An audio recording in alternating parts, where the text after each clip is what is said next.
فاذکروا نعمتی کې مداویلیو چې ذکر په زړه باندې کې شي او د هغې اثر په اعضاء او جوارحو باندې څرګند شي، نو دا اعلی طریقه د ذکر ده او د شکر ده. شکر په لغت کې هم د اثر ښکاره کېدو ته وایي، او په اصطلاح کې شکر دا دی چې د الله پاک ثنا په ژبه ویلی شي او د الله جل شانه د نعمتونو قدر وشي، د هغه په رضا کې هغه نعمتونه استعمال شي. اوس دلته کې هم هغه الفاظ دي چې یا بني اسرائیل اذکروا نعمتي التي انعمت علیکم، اے اولاد د یعقوب علیہ السلام تاسو یاد کئ نعمت زما. نعمتی کې ممدا ویلیو چې الله پاک د دې نعمت اضافت خپل ځان طرف ته وکړو، اضافت تشریفی، لکه بیت الله و ناقۃ الله چې مونږ وایو، نو دا نعمت زما نعمت. نو چې بادشاہي د هغې انعام څنګه یو د عامو خلکو انعام څنګه، او الله تعالی خو احکم الحاکمین، نو د هغه نعمت هغه دی چې د هغه د شان سره ښایي. نو تاسو یاد کئ نعمت زما التي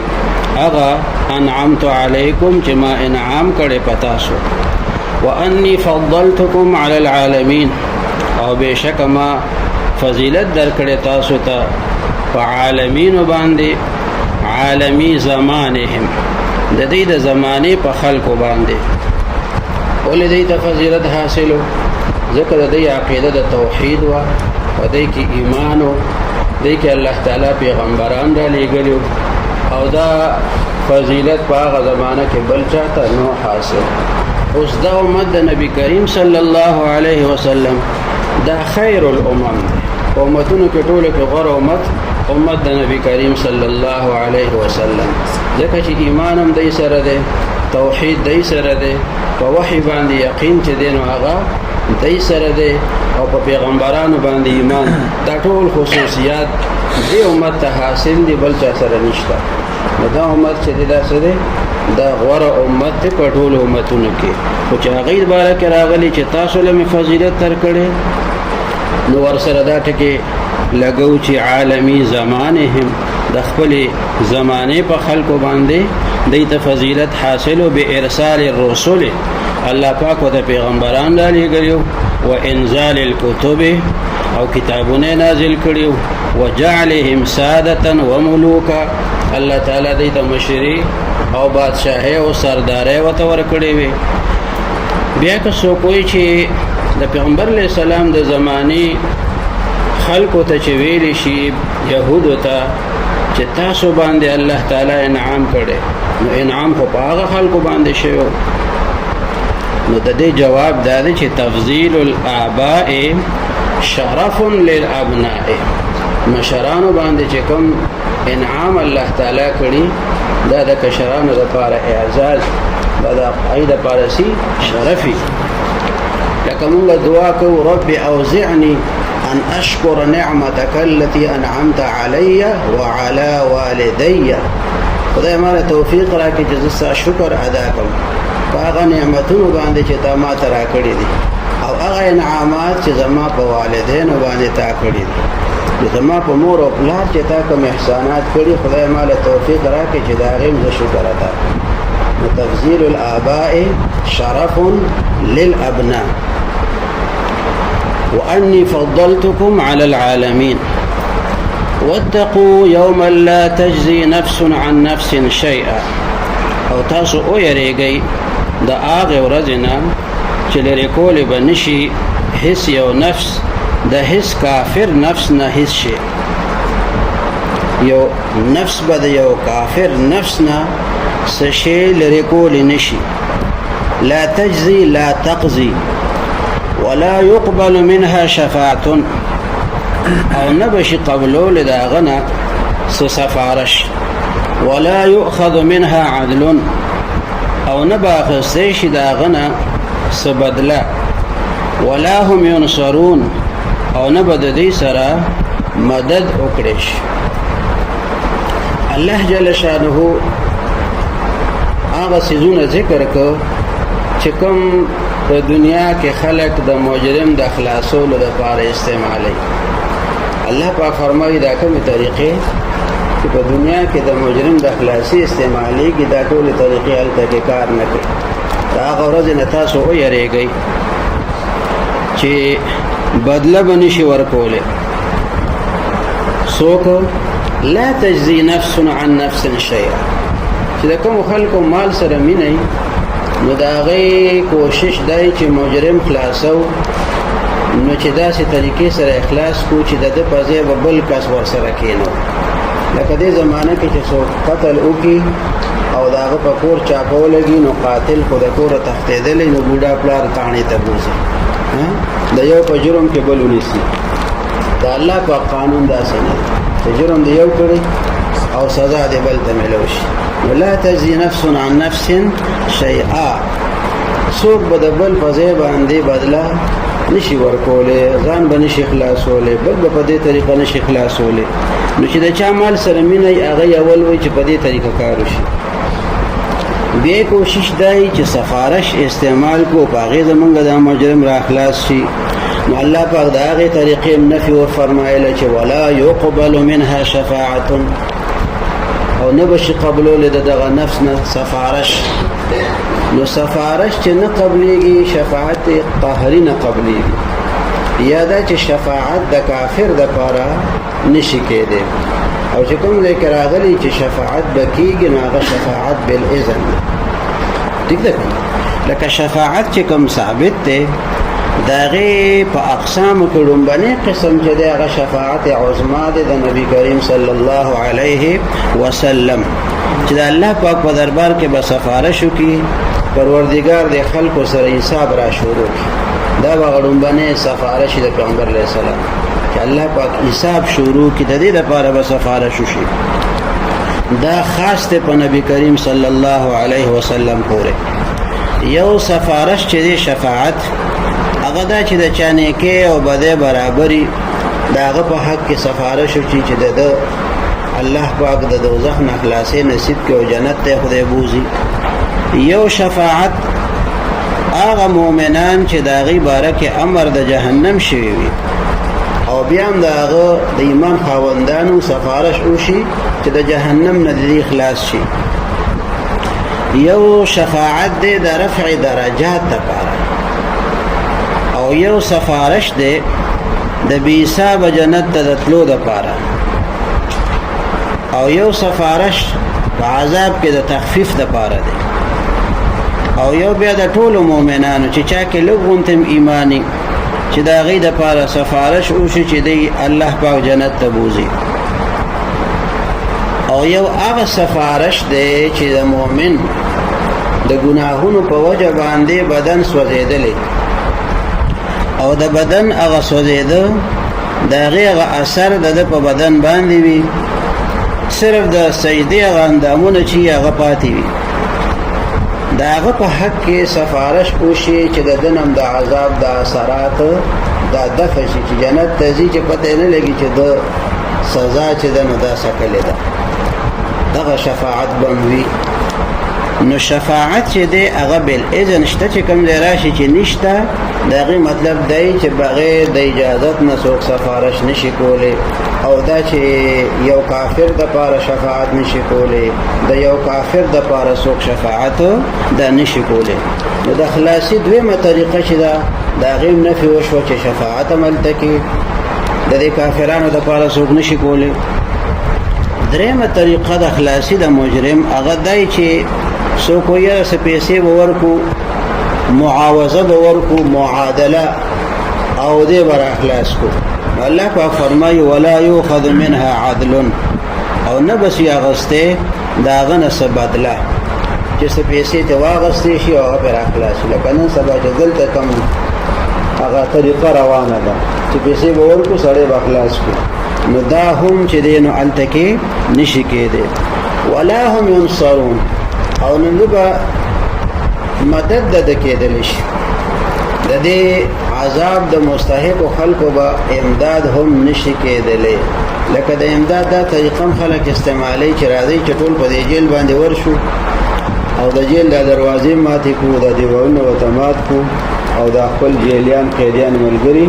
دا ټول را خلاص کړو. کله چې په آیت مبارک کې رالل چې په عذاب باندې په اور باندې فرشتي مقرر دي علیها 19 نلس فرشتي مقرر دي نو کفار وی خبیا خو آسانه ده د نلس علاج کوم کولی ابن کالده یو کسو هغه وی د ولس خو زم غم کولی شم زوی طاقتور مو ولس نه خو به تاسو خلاص کړم او هغه باقي دوه چې دین او داغي به تاسو سره وکړي خندا به کوله الله کا فرمای علیها ملائکه غلاظ شداد لا يعصون الله ما امرهم ويفعلون ما يؤمرون تقریبا داسې فرشتي مقرر دي چې هغه سخت ویواله دي او طاقتور فرشتي دي نو خو یې سخت دی په مینه زاره باندې هغه رضا کیږي نه او طاقتور فرشتي دي زور ورسره څوک نشي چلولی نو کافران که هر څومره زور چلی خو هغه فرشتو سره څوک زور نشي چلولی او نه هغې د چا مینه زاري بیا قبلی ځکه چې د هغې مزاج چې دی نو هغه څه دی هغه سخت دی او د الله د حکم خلاف ورزي هغې نه کوي ويفعلون ما يؤمرون لا يعصون الله ما امرهم نه مخکې د الله د امر چې خلاف ورزي کړي او نه په آینده کې د الله تعالی د حکم خلاف ورزي کوي دغه فرشتي د دې عادت چې دی په سورته مدثر کې دی علیها 19 او نوم چې دی نو هغه د سند او زبانیه کې زبانیه فرشتي او ته ویل کېږي نو دې خلکو تداوی لیکيږي چې تاسو په دنیا کې د یو مجرم د خلاصي چې کومې سلو طریقې عام طور استعماليږي په دې کې یو طریقه ممل تبیا کار نه کوي نو خدا د چې د هغه ورځ نه په هغه طریقه باندې ځان بچ کړي کومه طریقه چې الله پاک په ذریعه د وحي بیان کړی ده وَإِذْ نَجَّيْنَاكُمْ مِنْ آلِ فِرْعَوْنَ يَسُومُونَكُمْ سُوءَ الْعَذَابِ دا الله پاک د نعمتونو چې په بنی اسرائیل باندې کړیو دا غیدل ته کې اوس ابتدا کیږي شمار کیږي اول نمبر کې نجات د فرعونانو دا رومبنه انعام الله ذکر کو رومبه نمبر دی لولي ورکو ځکه چې د غلامین ازادي چې دا نو دا په نعمتونو کې لوی نعمت ده الله پاک د فرعونانو د غلامین بني اسرائیل ته نجات ورکو نو د غلامین ازادي د نعمتونو کې لوی نعمت ده واذ نجیناکم من آل فرعون او کله چې موږ نجات درکو تاسو ته د فرعونانو یسومونکم آل فرعون آل د فرعون یو خو آل نسبی اولاد ته ویل شي او یو آل هغه چاته موي چې څوک د چا پیروکاري اتباع چې هغه تم آل ویل کیږي نو د فرعون خو اولاد نسبی نو خو چې څوک د فرعون په لار باندې روانو نو هغه ته سوی آل فرعون وته ویل کیږي نو د فرعونانو نه متصل نجات درکو یسومونکم سوء العذاب دی رسول تاسو ته ناکار تکلیفونه سخت تکلیفونه عذابونه د رسول یذبحون ابناءکم دا تخصیص بعد التعمیم دی جدی تاسو له ناکار تکلیفونه درکول خاص کر دا تکلیف چې تاسو بچی ذبح کول دا تفسیر القرآن بالقرآن شو وسوء العذاب تفسیر شو چې یذبحون ابناءکم یادا چې کوم ځای کې سوء العذاب پسې ويذبحون ابناءکم راغله دي نو هغه ځای کې بیا به طور خاص ذبح ابناء بیا ذکر شوی او د سوء العذاب نه بیا نور عذابونه مراد دي چې کوم به فرعونانو بني اسرائیل ته ورکول خنو دی به ذبح کول تاسو الکان ويستحيون نساءکم او ژوندې به پرې خو دي لوریان استاسو الله پاک بنات ذکر نکو نساءکم ذکر الله پاک خو کویږي د خپل کلام په اسلوب باندې خو کې دي شدا وجموي چې دا جنکه زر لویږي کله تبوي دا جنې ده چې بیا ګوره لګه مو د پس هغه نه غټه خزه جوړه شي او هغه خو چې دا ژوندې پرې خو دینوم د دې لپاره چې دا غټي شي دوی به زموږ خدمت نه کوي او زمونږ نسل به د دینه خوړيږي نو دغه تکلیف هم دی تاسو له درکولو او د یو غیرتی بنی آدم د پاره دا تکلیف دا غضب ابنا نه کم نه دی چې زنانه د دشمن کاره خدمت کوي او بیا د هغې نسل د دی نه خورېږي. او د فرعون د بني اسرائیل هلکان ذبح کول ولې، نو د دې جوابونه مفسرینو ذکر کړي دي چې فرعون خوب لیدلی چې بني اسرائیلو کې یو ځوان پیدا شوی دی او د هغه د لاسه زما د بادشاهي دا ختمیږي. څو کوئی کاهنان ورته خبر ورکړی، خو که هغه خبره ومنو نو بیا به د کاهن د خبرې تصدیق راځي چې کاهن رښتیا ویلي دي. نو ښه دا ده چې دا خبره د خوب چې دی نو دا وکړی شي، یا دا چې بني اسرائیل خپلو کې مذاکره به کوله چې مونږ کې به خدای داسې یو ځوان پیدا کړي چې د هغه د لاسه به د حکومت ختم شي. هغه خبر فرعون ته را رسېدلی. نو فرعون د دنیا بېوقوف انسان چې خوب دی ولیدو چې بني اسرائیلو کې یو ځوان پیدا کېږي او د هغه د لاسه زما حکومت ختمیږي، او ته اوس د هغې په نتیجه کې د بني اسرائیلو ماشومان ذبح کې، نو ستا دا خوب رښتیا دی که دروغ دی؟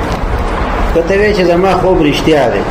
نو د خوب د لاسه به د دې ځوان د لاسه به څه کېږي؟ ستا حکومت ختمیږي که خوب دی رښتیا وي.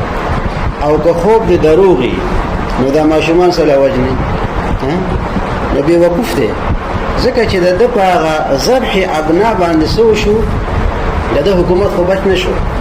نو که دی وایي چې ما رښتیا خوب لیدلی دی نو بیا خو به خامخا د موسی علیه السلام د لاسه د حکومت ختمیږي. او که د ده دا خوب دروغ وي نو بیا دا دومره په زرګونو ماشومان وجل دا څومره غټ جرم دی. نو ده به ذبح کول زامن ستاسو او ژوندی به پرېښودی لوریان ستاسو. یستحیون چې د حیات نشي نو ژوندی به پرېښودی د خپلو خدمتونو دپاره. او چې د حیا نشي نو مطلب دا چې ستاسو د زنانو حیا به په دې طریقه اغستا چې هغې سره به خپله ودونه کول او خپل هغه خدمتونه به یې اغسته. وفي ذلكم بلاء من ربكم عظیم، او په دې کې ډېر لوی ازمایش و ستاسو د رب د طرفه. پس کې ذالکم اشاره که دغه عذاب ته شي نو د بلا نه مراد به بیا څه شي؟ دغه ذبح ابنا او دغه عذاب. په دې تکلیفونو کې یو لوی امتحان، په دې عذاب کې څه شی و؟ دا ډېر لوی ازمایش و. او چې د انعام طرف ته د نجات طرف ته د ذالکم اشاره شي نو د دې مطلب به دا شي چې دغه نجات کې ستاسو دپاره لوی لوی امتحان. الله پاک امتحان په صبر سره اخلي او په شکر سره هم اخلي. چا باندې د رزق فراخي راولي هغه د هغه دپاره امتحاني، چا باندې د رزق تنګي راولي هغه د رزق تنګي د هغه دپاره امتحاني. خو عام خلک چې نو هغې مصیبت او تکلیف چې دی دا امتحان ګڼي، او د رزق فراخي او صحت او اقتدار دې ته هغې امتحان نه وایي، حالانکه امتحان په نعمت سره وي او په مصیبت سره هم وي. بعضې خلک د حرامو پیسې راجمع کړي او کور جوړ کړي، د پاسه پیوړي کې هذا من فضل ربي. نو په حرامو پیسو چې کوم کور جوړ کړی نو دا د خدای فضل دی که دا مصیبت دی؟ دا خو د خدای قهر دی چې په حرامو پیسو باندې د کور جوړ کو. نو د الله جل شانه د طرف نه امتحاني د انسان پس سره په تکلیف سره او په شکر سره. نو ذالکم که اشاره نجات تشي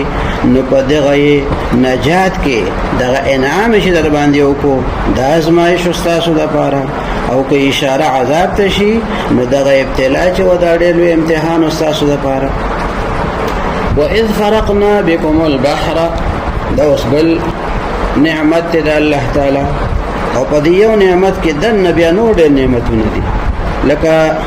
وإذ فرقنا بكم البحر چې مونږ وایو،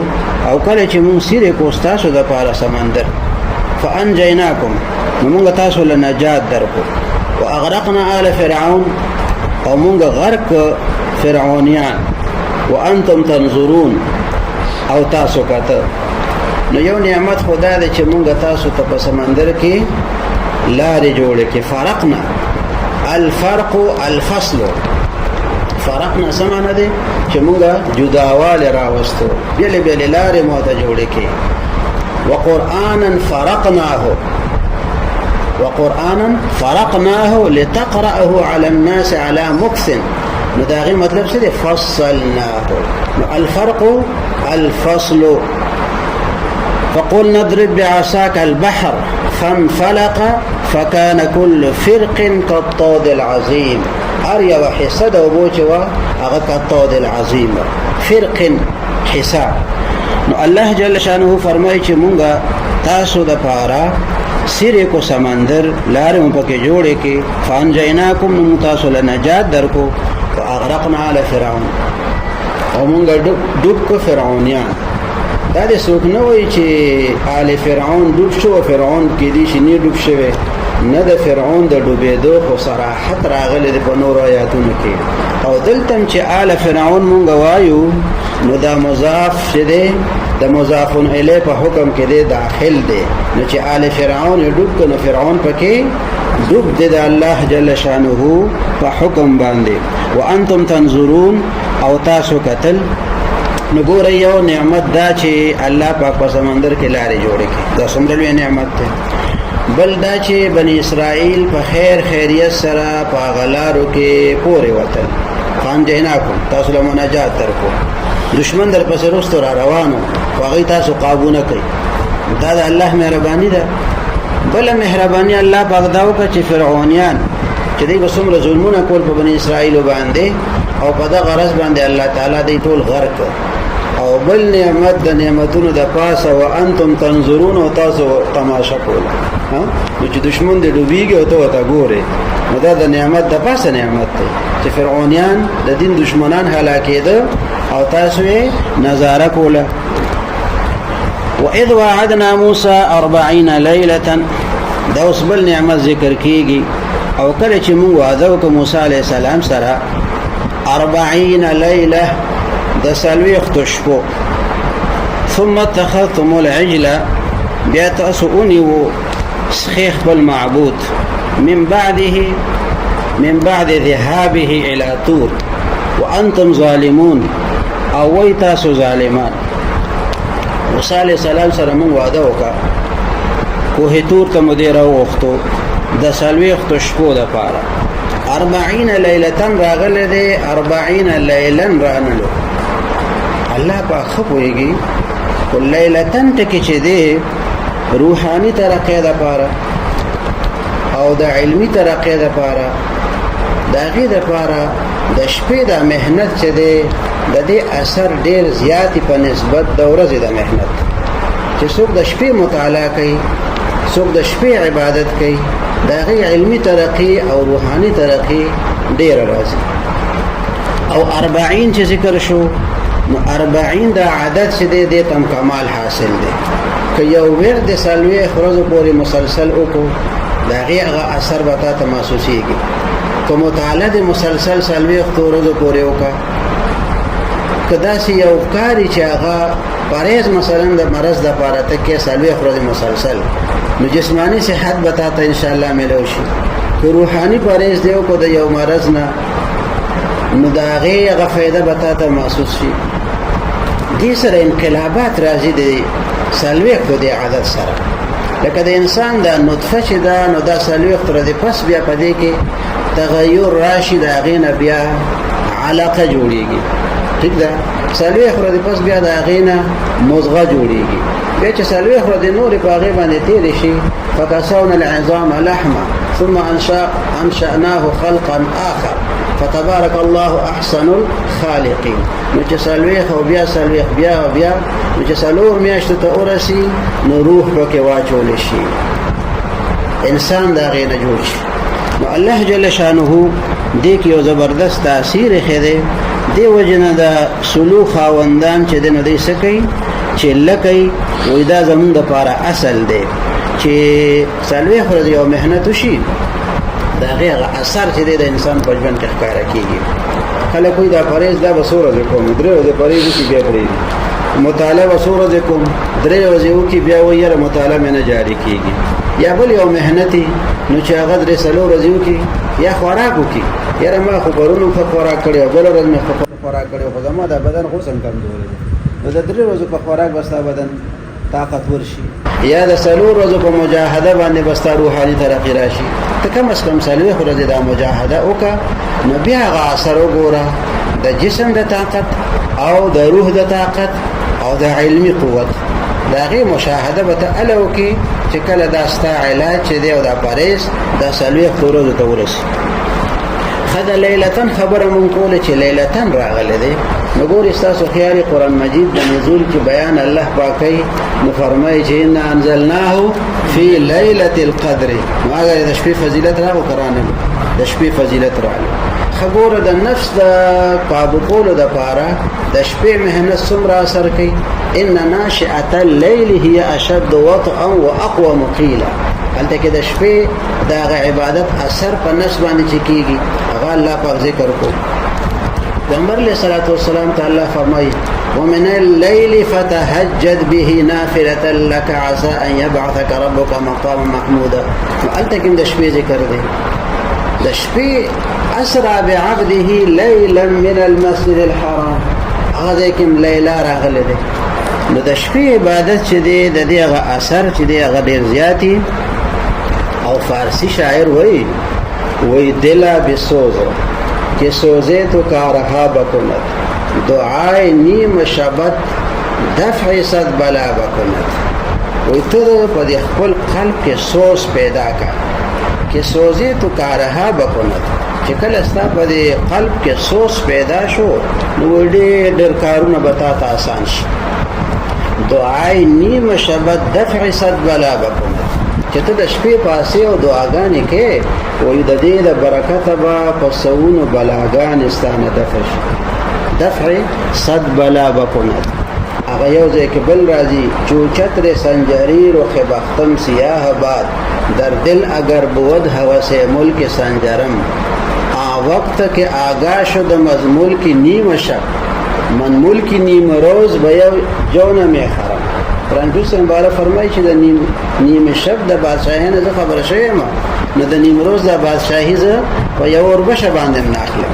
نیم شب یې هلته ذکر کړی دی ټیک ده که یافتم خبر از ملک نیم شب هلته کې هم د شپې بیان راغلی دی بل ځای کې شاعر وایي چې خوشست با تو بزم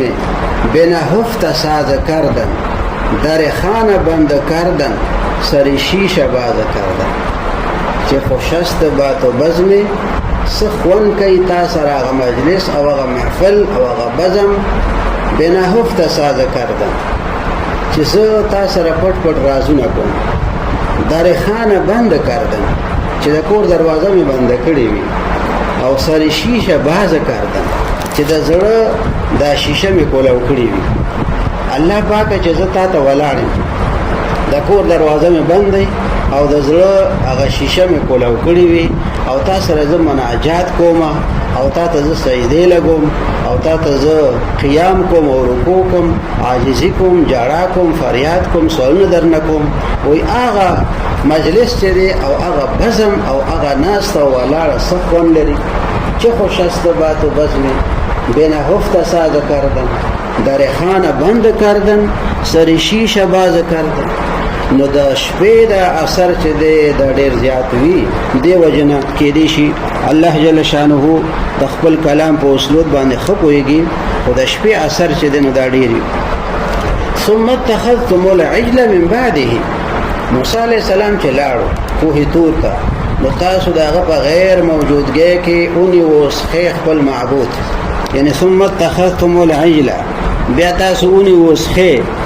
نو سخې نیول خو ګناه نه ده خو چې معبود یې ونیسئ که نه چې سخي ته معبود وی نو دا شرک دی او که نه زمیندار سخې راونیسي نو دا خو شرک نه دی ثم اتخذتم العجل بیا تاسو ونیوو سخې خپل معبود من بعد ذهابه الى طور وانتم ظالمون او تاسو ظلم کول شرک مکول د سامری په وینا باندې مو د سخینه خدای جوړ کو عبادت داغه مرا شروع کو تاسو خیالي اتخذتم ټکر راغله دي او دا اتخاذ دي نو دا د حقیقت نه خلاف یو شی و یو عقیده باندې نیول لکه دا سخی چې د معبودیت په عقیده باندې نیو نو دا خو معبود نو کنه دی ورته معبود وي د سامري په وینا. نو دا څه شی دا یو جعلي عمل یو جعلي او عجل څه دی؟ عجل کې چې کوم حرفونه دي هغه جعل کې دي. عجل کې کوم حرفونه دي هغه پس کې دي هغه په جعل کې دي. یا د منافقانو چې کوم زه جوړ کړو د مسلمانانو د مقابله د پاره نو الله پاک هغه د پاره اتخذوا مسجدا ضرارا دا څه نه دي فرمایلی چې د جمعه جوړ کړو صرف دی وته د جمعه نه میخو هغه جمعه نو مسجد پاغه لوي چې الله پاک ته پکې سجده لګي. د منافقانو د مرکز شو نه دا سو ها دا خو د مسلمانانو د تکلیف ته ضرارا ټیک ده کنه او تفریقا بین المؤمنین خدای صرف په جمعه باندې نیولې نو هغه جعل چې دی نو هغه څه شی دی؟ جعلی شی چې دی هغه په حقیقت باندې نیول. نو الله پاک فرمایي چې ثم اتخذتم العجل من بعده وانتم ظالمون ثم عفونا عنكم من بعد ذلك بیا عفو کوم تاسو ته د دینه پس لعلكم تشکرون دې د پاره چې تاسو شکر وباسئ. الله پاک دا غینه پسم تاسو له عفو دې د پاره مقدر کې چې کې دې چې تاسو بیا شکر گزار بندگان جوړ شئ. وَإِذْ آتَيْنَا مُوسَى الْكِتَابَ وَالْفُرْقَانَ دلته کې د یو ډېر لوی نعمت ذکر کیږي چې الله پاک بني اسرائیل ته دستور حیات ورکو چې تاسو به ژوند په کومه طریقه تیروي دا غي د پاره وته تورات ورکو او کله چې مون ورکو موسی علیہ السلام ته کتاب والفرقان نو دا فرقان عطف دی په کتاب باندې یادا چې الفرقان نو مراد هغه معجزات چې الله پاک موسی علیہ السلام ته ورکړي دي. ځکه د موسی علیہ السلام معجزې چې هغه فارق بین الحق والباطل ٹھیک ده چې د موسی علیہ السلام هغه معجزه ښکاره شوه نو د فرعونیانو هغه جادو ټول چې هغه سکو هغه ختم کو. فاذا هي تلقف ما يافكون لقف يلقف لوړ تیرولو ته وایي دا هغه سحر جادو چې هغه داسې کوله کې یو نوړی چکی نو فاذا هي تلقف ما يافكون نو هغه معجزات باهرات د حضرت موسی علیہ السلام هغه ته د فرقان ټکی استعمال شو لعلكم تهتدون د دې لپاره چې تاسو سملار عمومي. واذ قال موسى لقومه او کله چې موسی علیہ السلام خپل قوم ته یا قوم ازما قوم انکم ظلمتم انفسکم یقینا تاسو ظلم کړی دی په خپل ځانونو باندې باتخاذکم العجل په سبب د نیولو تاسو سخیلره خپل معبود فتوبوا الى بارئکم نو تاسو توبه وباسئ خپل خالق ته فقتلوا انفسکم نو تاسو او وجنی خپل ځانونو یعنی خپل ځانونه قتل ته وړاندې کوي چې چا د سخی عبادت نه دی کړي هغه دې اولګي هغه څوک دی او وجنی چې چا د سخی عبادت کړي دی. دا قتل چې دی دا بس شي دا به متمم شي د توبه لکه زمون په شریعت کې چې څنګه قصاص او رجم دی نو دا قتل بس شي دا بس تاسو د توبه د لپاره متمم وګرځي. ذالکم خیر لکم دا تاسو د لپاره دا وجل دا غوړه دی عند بارئکم تاسو د پروردگار تاسو د خالق پنيس فتاب علیکم والله جل شانه تاسو توبه قبول کړه انه هو التواب الرحیم بشک الله تعالی هغه دې توبه قبلون کې دي رحم کوون کې دي. الله جل شانه د دې توبه قبول کړه سخلق وجل شو او صوت معفو شو چې دې قتل ته ځانونه ور اوس بارل ځکه چې یو کس بل وجن هغه به سوق یا به رور یا به تری یا به مامای نو د خپل خلق د الله د حکم په تعمیل کې وجل دا یو ډېر لوی ښکار الله جل شانه دې توبه قبول کړه. واذ قلتم یا موسی او کله چې تاسو او وی چې اے موسی لن نؤمن لك حتى نرى الله جهرة هرگز مونږ یقین نکو پتا باندې ایمان نه وروړو پتا تر دې چې مونږ ووینو الله تعالی جهرة یعنی عیانا فاخذتكم الصاعقه نتاسوني وي صاعقه آسمانی تندر وانتم تنظرون او تاسو قتل دغه صاعقه لرا یا دغه مرګ لرا چې تاسو د یو بل مرګ لیدو ٹھیک ده دغه منظر وته الله جل شانه وړاندې کوي چې تاسو موسی علیہ السلام ته وي واقعات خو تاسو ویلې چې موسی علیہ السلام ته وی چې مونږه د الله پاک کلام اوریدو نو یقین مولا راشي چې مونږ خدای پاک په خپل سترګو باندې جهرتن عیانن مونږ ووینو نو دای ګستاخی وکړه که چېرې د ایمان د راوړو نه انکار کړی نو بیا خو کفر کړی دی نو سزای موت ولې ځکه میلاو شوی دی او که نه ایمان یې راوړی او ګستاخي کړې نو بیا ولې د ګستاخۍ په سزا کې د مرګ سزا میلاو شوې ده نو تاسو آسماني تندر ونیوئ او دغه سبب وګرځېد ستاسو د موت وانتم تنظرون او تاسو کته دغه صاعقه مو کته یا دا چې دا یو بل ستاسو مړه کېده نو دغه مو کته معتزله وایي چې د الله پاک دیدار چې دی دا نشي کېدی رؤیت باری تعالی چې دی نو دا د دې نه امتناع دپاره وایي دا دلیل دی چې دی وایي چې خدای مونږ چې ستا الله جل شانه مونږ ووینو څرګند هله به ایمان راوړو نو وایي په دې باندې دی ته سزا میلاو شوه دا دومره غټ جرم دی کړی و دې نه دا معلومه شوه چې رؤیت د الله تعالی چې دی نو دا ممکن نه دی اهل سنت والجماعت وته جواب کوي چې دا ممکن ځکه دی چې حضرت موسی علیه السلام دا ممکن سی سوال کړی چې رب ارنی انظر الیک خدای ما ته خپل ځان وښایه چې زه تا ووینم ټیک ده الله په خواته داسې نه دي فرمایلي چې لن اورا زه نشم لیدلی کېدی داسې ورته نه دي فرمایلي نو په دې دنیا کې رؤیت ممکن دی خو واقع نه دی ٹھیک ده او په آخرت کې خو رؤیت ځکه شته چې وجوه یومئذ ناظرة الی ربها ناظره او داسې نور آیاتونه د هغې ټولو نه دا ثابت دي نو که موسی علیه السلام د رؤیت باری تعالی سوال کړی دی نو هغه خو د محبت د وجې کړی دی چې هغه د الله کلام واورېدو نو هغه شوق زیات شو نو د ډېر محبت د وجې د الله د دیدار سوال کړی او دې خلکو ګستاخانه انداز اختیار کړی دی نو دې ته سزا میلاو شوې ده او موسی علیه السلام الله جل شانه هغه ته فرمایلی دی چې فإن استقر مکانه فسوف تراني فلما تجلى ربه للجبل جعله دكا وخر موسى صاعقا ثم بعثناكم من بعد موتكم بیا مونږ تاسو ژوندي کوي من بعد موتكم پس د مرګ ستاسو نه نو که څوک وایي چې بېهوشي وده نو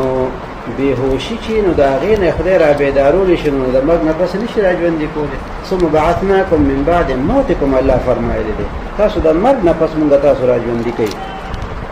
او مرګ نه را ژوندي کول په دې صورت کې ډېر ځایونو کې راغلی دي بیا ورپسې فرمایي لعلکم تشکرون دا ژوند چې موږ درکو دې لپاره چې تاسو شکر ادا کوئ وظللنا علیکم الغمام او مونږه په تاسو باندې وریځ سورې غمام چې دی نو داسې ته وایي وریځې ته ویل کېږي سمي غماما لأنه یغم السماء ای یسترها داسې نری وریځ چې تیاره جوړه نه کړي ګرمي ورسره پیدا نه شي او هغه نور ورسره پټ شي ٹھیک ده الله جل شانه په تاسو باندې فرمایي چې وظللنا علیکم الغمام او مونږه په تاسو وریځ سورې کو وانزلنا علیکم المن والسلوى او مونږ نازل کو په تاسو باندې من او سلوى تورنجبین او مړزان د مړزانو په مثل مارغان انزلنا ټکي استعمال شو ځکه چې به مشقت راتله د نعمتونو نو تعبیر په سره وشو په نزول سره وشو انزلنا او ډېر په اسانه باندې به دا مړزان دی نیول او لالول به نو اومه وته د مکان انتظام کو چې سورې ولا جوړ کو د چت کاري ورکول دی وریځي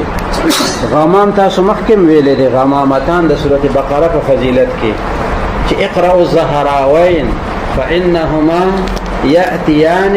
کانهما غمامتان او غمامه مسجد غمامه هغه جمعه چې تل پیغمبر علیه السلام باندې الله تعالی وریځ راوستي و نو پتا شو باندې مونږ وریځ سورې کو وانزلنا علیکم المن والسلوى نو مکان مونږ ته برابر کو او د خوراک تنظیم مونږ ته وکړو یو خوراک پکې د وورې په شان ته سپین او بل خوراک د مړزانو غوښه کلوا من طیبات ما رزقناکم خورئ تاسو د پاکو سیزونو هغې نه چې مونږ درکړي تاسو ته وما ظلمونا دوی په مونږ باندې ظلم نو کړی ولكن كانوا انفسهم يظلمون ولیکن په خپلو ځانونو باندې ظلم کولو وما ظلمونا ظلم چې دی په معنا د نقصان دی یعنی خوراک ذخیره کولو نه دی منع کړي شوی چې تاسو به خوراک ذخیره کوئ نه به چې څومره محاجت یې هغومره مړزان به رانی سی هغه به حلالوي هغه به استعمالوي دی ذخیره را شروع نو دې ته څه ویل کېږي هغه نعمت کې کمې دې سره رالو ذخیره اندوزه سره نو دا په دې باندې موږ ظلم نه دی کړی په موږ وکړو بلکې په خپل ځانونو باندې په خپل وکړو چې ځان باندې هغه نعمتونه راکم کړو دینه فقهاو دا مسله راځته ده وای چې کوم یو خوراک داسي چې هغه عام خلکو د لپاره په دسترخوان باندې دغه اجازه شوی هغه دې د لپاره چې خلک دراشي خوراک دی وکي او یو سړی الته کې لاړ شي او دغه نه سيزونه راخلي او په جیب کې اچي نو داغه مالک د طرف نه په جیب کې د اچول اجازه شته کنيشته نو کاغه اجازه کړی نو بیا خو دې جیب کې واچي او کاغه اجازه نه کړي هغه خو صرف د خوراک اجازه کړي جیب کې د اچول اجازه نه دی کړي نو لہذا دا شی دغه د پاره سره دا ناروا دي د دې زیاتې کوي دې څوک د خپل ضرورت نه سیوا شی ځان سره سٹاک کولو نو دا دې په خپل ځانونو باندې ظلم وکړو واذ قلنا ندخل هذه القريه او کله چې مونږ وې داخل شي تاسو دې قريه ته د اریحا قريه فكلوا منها حيث شئتم نخري تاسو د دینه چلته چې مخوخ شي غدن ډېر خورا څومره 20 یار پریمانه چې څومره موړ غواړي وادخلوا الباب سجدا او داخل شي په دروازه چې سجده کوونکي تاسو متواضعين یې تاسو وقولوا حطه اوای حطه خدای او بخزمونګه گناهونه اغفر خطايانا دا حطه دا مطلب حطه كلمه استغفار معناها اغفر خطايانا نو آداب و توخود لشو چې دا دو طریقې اختیار کړي یو عملی او یو قولی عمل به مودای چې متواضعين به او په باب باندې به سجده کوون کیږي یعنی انحناء او سجده د عاجزه تلقین وته شو او په جبه باندې بستا سودا ټکی چې حطتن د دې مطلب بدای چې اغفر خطايانا نغفر لكم خطاياكم الله پاک فرمای مونږ با او بخستا سو گناهونه وسنزيد المحسنين او زیات بکو نیکانو ته چې کوم اخلاص سره نیکی کوونکی هغه ته باج او ثواب ورم سی واکو فبدل الذين ظلموا قولا نو بدلک هغه خلکو چې ظلم کړو قولا خبره غیر الذي قيل لهم غیر دا هغه چې دیت ویل شي او په بل شان بدلک څنګه بدلک د حتتن په ځای دی وی چې حبه فی شعره غنم په وګو کې یا وی حنتتن دا وحی خلاف ورزی چې راشي بیا خلک غړي وړي وي نو که اقوال مختلف راغلي دي د دې وجه دا چې وینا د خلکو جدا چا به حبه فی شعره او چا به حنتتن ٹھیک ده نو دواړه خبرې صحیح دي خلاف ورزي خوش وکنه که حبه فی شعره نه وي او که حنتتن نه وي خبره حنتتن کې صرف د یوې نقطې اضافه ده د حتتن په ځای حنتتن او بیا هم دته تحریف ویل شو او دته تغییر ویل شو چې دغه د خدای کلمه چې ونه دا بدل کړه فبدل الذين ظلموا قولا غير الذي قيل لهم دته چې کوم ویل شي و دا غینه دی بدل خبرو وکړه نو چې قول بدل کو نو فعل هم بدل کړو کنه دته خو ویلی شی چې تاسو داخل شي په دروازه باندې متواضعين نو دای خو فعلا بدل کړو فالله پاک د دې د فعل د تغییر ذکر نکو او د قول د تبديل ذکر او کو چې فبدل الذين ظلموا قولا غیر الذي قيل لهم معلومه دا شو چې دا قول کې تغییر چې دا ادنا جرم دی په نسبت د تغییر په فعل کې نو چې دا ادنا جرم سزا چې دا ادنا جرم چې دا موجب د سزا د عذاب دی نو چې کوم لوی جرم دی نو هغه به موجب عذابي کبني په ادنا جرم باندې سزا ملاويږي نو په لوی جرم باندې به خامخا سزا ملاويږي فانزلنا على الذين ظلموا نو موږ نازل کو په خلکو باندې چې ظلم وکړو دا څه نه فرمایل چې فانزلنا عليهم فانزلنا عليهم ونفرمایل وزد ظاهر چې په مبزید زمين دا د څه پاره للتقبیح والتشنیع د دې د قباحت د واضح کولو د پاره چې ګوره څومره ځان باندې زیاتې وکړو چې دا حتتون څومره یو آسان ټکی او دا غین دې حنتتون جوړ کو نو بدل کو هغه خلکو چې ظلم کړو قولا غیر الذي قيل لهم فانزلنا على الذين ظلموا مونږ نازل کو هغه خلکو باندې چې ظلم کړو عذاب د اسمان نه زمینی عذاب نو د اسمان د طرفو کوم عذاب ده د الله جل شانه د طرف نه پدې باندې آسماني عذاب رالو عذاب د اسمان د طرفه یعنی نو اور په رولې غلو او باغې باندې دی اوس وځو رجس چې دینو دا عذاب ته ویل کیږي رجس سن چې سین سره شي هغه عذاب ته مو یو پلیته ته مو خو سین کې تخفیف دی او بزا کې هغه تخفیف نشته او دا سخت عذاب نو رجسان یو نه فرمایله رجزان فرمایله دی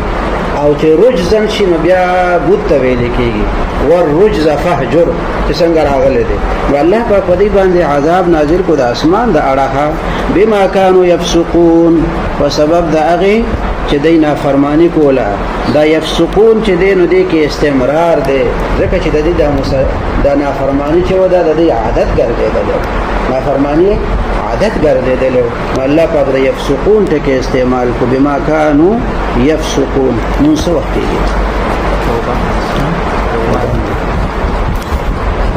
واخر دعوانا ان الحمد لله رب العالمين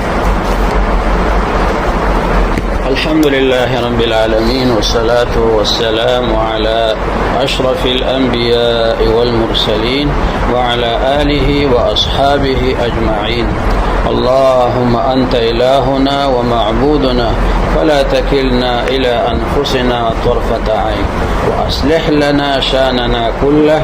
لا إله إلا أنت اللهم إنا نسألك موجبات رحمتك وعزائم مغفرتك والغنيمة من كل بر والسلامة من كل إثم لا تدع لنا ذنبا إلا غفرته ولا هما إلا فرجته ولا مريضا إلا شفيته ولا ولدا إلا أصلحته وعلمته ولا مجاهدا إلا نصرته ولا عدوا إلا أهلكته وخذلته ولا حاجة من حوائج الدنيا والآخرة هي لك رضا ولنا فيها صلاح إلا قضيتها ويسرتها يا أرحم الراحمين